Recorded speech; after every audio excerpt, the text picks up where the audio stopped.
I saw her in Moore's, Lake Chester. I know where it is. You had to go to Lake Chester. I couldn't go. I was at Lake Chester, and she was about like that. And I looked in her eyes. I didn't look at anything else, really. I didn't.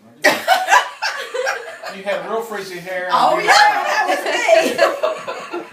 And I, you know, what do you know at 10 years old? But I fell in love with her. Wow. How'd you get them? Then my sister and her got together in high school. And somehow or another we crossed paths in high school. And yes. She was dating some guy, a nice guy. And I said, well, that ain't going to happen for me because I didn't think I was good looking or anything. I was just a regular old Southside kid. Yeah, you're probably right. So anyway. Now your brother was cute. My brother. Yeah. Everybody's prettier than I was. I mean, let's face it. Like Tommy said, I had a beard growing when I was 14 years old. Anyway, somehow or another it turned around where the story came. Brenda asked Lucy, do you think Emmett might talk to me or something? No, she made me.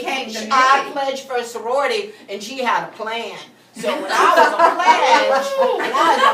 I spied on you. I told her everything she needed to know. Well, little did she know that was the big move. Yes, it was. Yes, it was, darling. That was But I told her everything that was true. So I mean, then we started actually a little bit older now, liking each other in high school.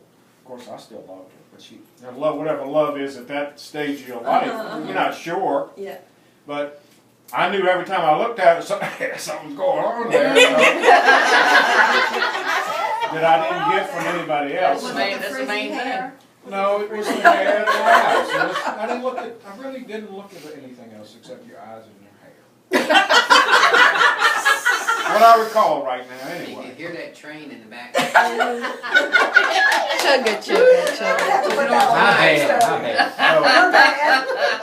Anyway, we started, actually, I guess we went on talking to each other a little bit. And I would say hi, and we'd say hi.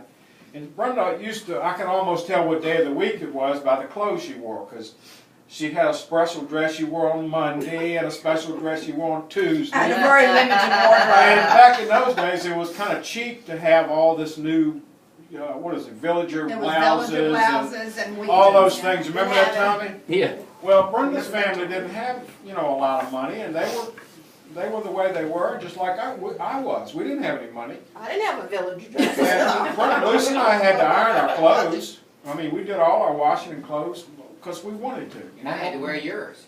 And You I were done with it. So, you never wore Brenda's I never wore Brenda stuff. I know. So anyway, Never. I fell in love with that little bit of her by the clothes she would wear. She had a wraparound skirt and a blouse that looked like a villager blouse. But it was a mock up.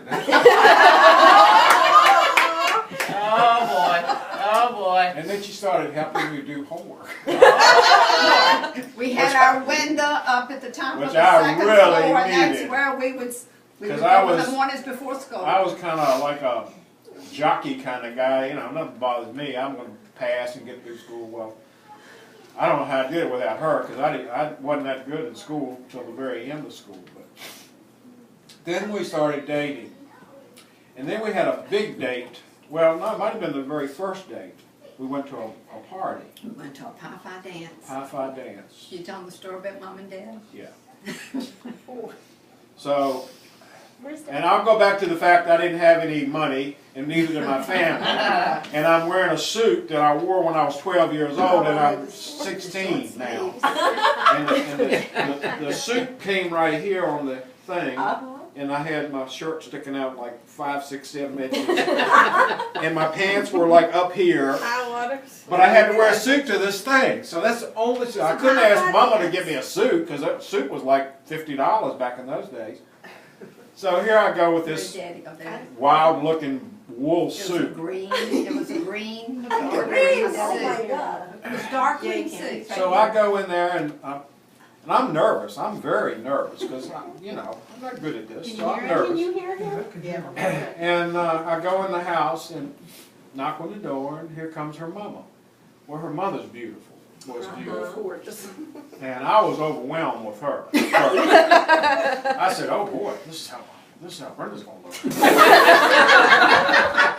was beautiful. You wished. You remember how beautiful Joyce Ann was. You hear what I'm saying? He can, he said he can. So anyway, I saw her. She was beautiful. And then I said, well, I'm here to do this. And then, well, come on in. They're having a card game back in there, Lemonades. playing with all these friends of theirs. And so I picked Brenda up, and I had my 55 Pontiac. And we went to the John Marshall Hotel. John Marshall Hotel. It was a big deal for me.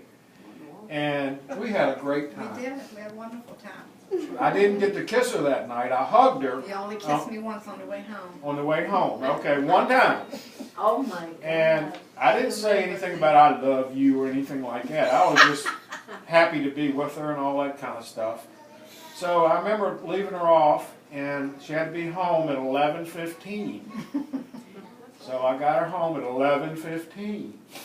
But we did stop one time on that bridge and kissed before. Now that's after we'd been dating for a Oh, while. that's after we've been there. Do you know where that bridge that goes over the railroad track back? What time you have left? Yes, I do. That was our last good night kiss spot. Have Right y'all there done on that the bridge thing? You're Well, we did the right, bridge too. thing.